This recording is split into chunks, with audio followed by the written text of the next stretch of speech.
Instagram Stories for Monday, May 4th. I'm your host, Daniel Hill. Today on the show, we're going to get into what questions the head of Instagram recently answered on his Ask Me Anything. We'll talk about some of the changes that Instagram is making on how it treats aggregator accounts that share unoriginal content. We'll also talk about what traits successful Instagram creators have and answer if having Instagram verification protects your account in any way. All of that on today's episode, but first, here's a quick word from our sponsors. Let's be real. Nobody can actually keep up with AI anymore. There's a new tool every week, a new update every day, or every hour for that matter. My friend Jen Lehner sorts through all of it and sends you the stuff that matters for your business. It's called the Front Row AI Report. Weekly, free, zero jargon. If you've been nodding along in meetings pretending you know what agentic means, go subscribe. FrontRowAIReport.com. Again, that's FrontRowAIReport.com. Tired of bolted-on security with endless patches? Wish your software and systems operated with built-in security? At the Center for Internet Security, we get it. That's why we partnered with SafeCode to develop a Secure by Design guide that offers actionable guidance to help organizations integrate security throughout development. It's a clear roadmap for turning intent into execution, strengthening resilience while lowering complexity and cost. Operationalize Secure by Design in your organization. Visit CIsecurity.org.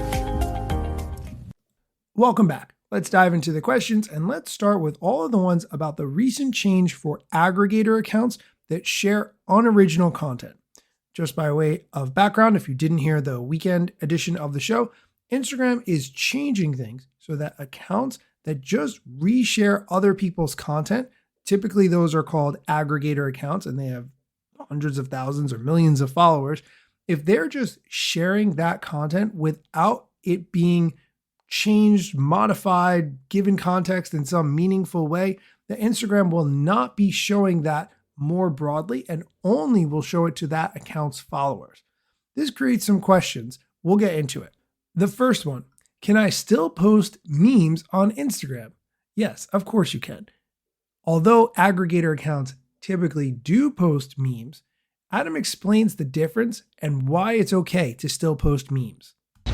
Yes, you can still post your memes. Also, by the way, I want to be clear, this new policy around aggregator accounts only applies if most everything you post is unoriginal content. So if you want to post the occasional meme, awesome. It's just if you want to post almost all or mostly memes, you need to make them original in some way. That's the key there, making it original in some way. Just downloading content that someone else has made and posting it to your own account is not making it original. The next question is a little bit deeper around that point. The question, tips for meme accounts to stay original? Here's Adam's answer. To make a piece of content original, when you're starting with someone else's content, you have to put your own spin on it. So either a green screen on top or your own text or your own story, but some way to make it meaningfully different from the original piece of content in a way that you are adding something to say. The key is what he said at the end, adding something to make it meaningful. All right, let's go on to the next question. And this is interesting, I think, specifically for people who own businesses and may be concerned about the legalities of using certain songs. The question, am I going to get sued for using music that isn't royalty free? Adam's answer has to do with the music that you find on the Instagram app. You are cleared to use any music you find visible for you in the Instagram app. No. If you add music from our library, then we've actually paid for the rights to have at least a short clip of it, of that music in videos on Instagram.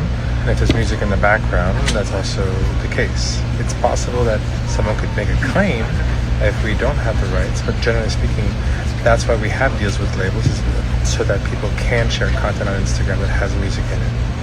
All right, let's move on to an analytics question. And I think this is a good one. Why would India be my fourth largest audience when I've never targeted that market? This is a great question, and Adam's answer, I think, is spot on. Here's the clip. For a couple different reasons. I mean, it is one of the, if not the largest country in the world. It is definitely the country with the most users on Instagram, with many hundreds of millions. Also, it's a country where they're used to consuming content from other languages. A lot of people speak some English. Not a lot of people speak, or certainly not a minority. Sorry, not a majority, but a lot of people. So for me, it's actually the second biggest country, which is my father's, for those reasons. I think that answer encapsulates what's likely going on there.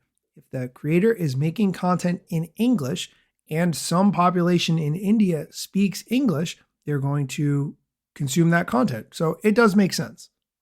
All right, let's go on to the next question. Does having a verified Instagram account prevent it from suspension?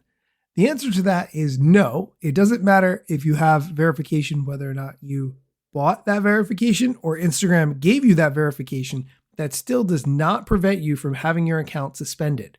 Here's Adam's answer. No, it doesn't. Verifying your profile is a way for us to make sure that there's a real person behind the profile, whether or not you do it through the notoriety path or through the verified paid program. But you can still have your account disabled. There are content rules. If you violate those rules too many times, you can have your account disabled. There are certain rules, if you violate them even once, you can have your account disabled. All right, let's dive into some questions around the features of the Instagram app. What's the easiest way to control who can message me and tag me in things? This is a good question. There are tons of options available in the settings, and Adam explains it in this clip. So if you go to your profile and then you go to the top right into settings, you can actually control both these things. There's a section in settings called how others interact with you, and you'll be able to control who can message you and also who can tag you, as well as a number of other things. This is a good reminder to go and review those settings and make sure you are comfortable with how they are set. You always have the opportunity to change them. Maybe you put certain restrictions in place and some time has passed and maybe you don't feel you need those restrictions anymore. So it's a good reminder to check those out. All right, we're going to take a quick break. When we come back, we're going to talk about the common traits that are seen among successful creators on Instagram, as well as some feature suggestions for Instagram and the Edits app. Stick around. Welcome back. Continuing with the questions and answers from the head of Instagram. The next one, what is the most common trait you see in creators who build successful Instagram careers? Excellent question. A couple different things. Creators who come across as authentic, I think, tend to do best because people don't want to be just consuming very processed information. Creators that are willing to experiment and try new things also, because what works this year doesn't necessarily work next year. And just creators who have a bias towards taking those creative chances, to putting themselves out there. I think maybe those are the first three things that come to mind. Great answer. I would say that a successful creator on Instagram has one of two things, either a lot of free time or a really great team. I think it could be one of those, or it could be more likely both of those, but I think those are key ingredients as well. All right, let's move on to the next question. If I hit not interested on a post, what actually happens? Good question. In this case, what Instagram tries to do is figure out what about that content you didn't like and don't show you any more of that. Here's Adam to explain. So we try and not show you similar posts in the future. We try to figure out what that post is about, and if there are posts that are kind of like that post, we try not to recommend them because we want to make sure that you're connected with stuff that you're interested in and not stuff that you're not interested in. All right, the last question we're going to talk about today is the Edits app. I've been using the Edits app more recently, not for editing as much because I truly dislike editing things on my phone, but for recording. I really like how the Edits app has the teleprompter built in. You can use that to make sure the script that you're reading from your video comes out exactly like you wrote it. Teleprompter is an underrated feature in my book. The question, could you put albums into the Edits app to keep projects organized? Great idea. Folders or albums in the Edits app is a good idea. I will talk to the Edits team and see if they're into that. All right, that is going to do it for the questions and answers from the head of Instagram. As always, come back next time for more social media news, strategy, and other things you need to know. Let's get it. The year was 2013. You posted your first pic and you're glad your post got seen. Your friends liked it too, but what you didn't know is what posting on that platform would do. Taking all your time and attention, doom scrolling. Also, let me mention, you gotta post on every platform, putting content on every set just to motivation and you got hooked. Now engagement is down, you feeling overlooked. Hey, keep coming back for more podcasts. And find me on Instagram at Daniel Hill Media.